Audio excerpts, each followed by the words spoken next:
കാണിക്കുന്നു. എന്താ അമ്മ ഇത്? എവിടെയായിരുന്നടാ ഇതുവരെ? എന്തിനാ ചോദിക്കണേ? എനിക്ക് മനസ്സിലായി. എന്ത് മനസ്സിലായി? തനിക്കൊന്നും മനസ്സിലായില്ല. ഇയാൾക്കിപ്പോ ബോധമില്ല. ബോധമില്ലാത്ത നിനക്കാ. അമ്മ ഒന്നും ഉണ്ടായിരുന്നേ. നിനക്ക് വേണമെങ്കിൽ നിനക്ക് എടുക്കാറില്ല അവളെ. എന്തിനാ ഈ ഒളിച്ചു കളി? പറയാ, എന്തിനായിരുന്നു ഈ ഒളിച്ചു കളി? മുത്തശ്ശി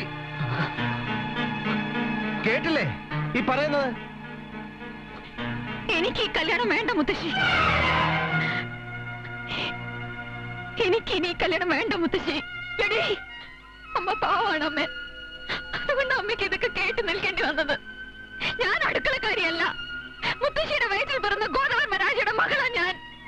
എന്റെ അഭിമാനത്തെ ചോദ്യം ചെയ്യാൻ ഒരു ആഭാസനെ ഞാൻ സമ്മതിക്കില്ല. അമ്മാവന്റെ അനുഗ്രഹം വാങ്ങിക്കാൻ പോയതാ മുത്തശ്ശി ഞാൻ.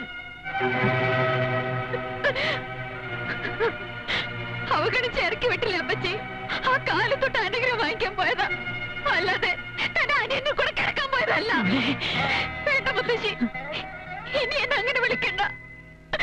എന്റെ അച്ഛനല്ലാതെ കുറവ് ആദ്യമായിട്ട് എന്ന് ഞാൻ അറിഞ്ഞു. ഞങ്ങൾക്ക് ആരുമില്ല, ആരുമില്ല. സുദർശനെ, നിന്റെ താലിയാ നീ നിഷേധിക്കുന്നത്.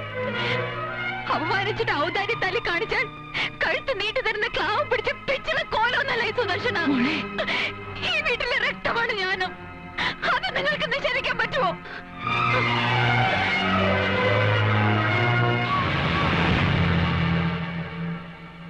അറിവിന്റെ തിരുമുറ്റത്ത് അറിവുകേടിന്റെ ആൽക്കഹോളിക് പെർഫോമൻസ് അസലായപ്പെട്ട നാടക അസലായി.